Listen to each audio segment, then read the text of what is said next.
Hi guys, for today's video magluto ta og tortang talong. Ay, katugo na kayo ko guys, pero kailangan na to mag-edit sa tong video. Patay gutom ninyo na vlogger, pagod na. 1 week naman niya akong talong, wala pa jud ako naluto, nagluto na lang nako kay di kuyos na no. Unya ingani may magsugba sa among talong, kaw may uling, di man uso uling dire. Kita mga Pilipino kabalo na magitag luto aning tortang talong, bisan magpiyong tanong kabalo na magita. So gibutangan na akong Bombay, sibuyas dahonan no. Gibali-bali na lang dayon na akong talong kay medyo nasunog-sunog na siya. One time gitry nako i-boiled ang talong. Wala man siya lasa, lahi ra gid siya pag i-grill nimo ang talong, labi jud kay siya nya humot. Gipikas na dayon na nako guys, nya ako na din nagi-slice. Ako gikuha ang iyahang kanang iyang tumoy kana siya. So mao na ang result. Kay abunda matag itlog diri no.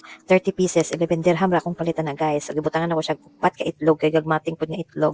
Gibutangan lang din ako og salt, pepper, magic syrup. Mao na siya. Imo na lang dayon ng batilon ang itlog.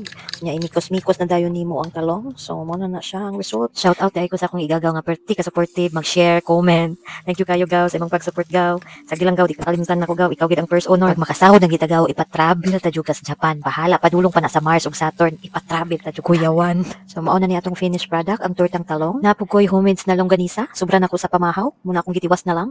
Ako naghimo na guys, kay di ko ganahan magpalit sa mga frozen item din. Mas makatipid ka guys pag ikaw maghimo sa imong kaugaling mga longganisa. That's all for today. Thank you for watching.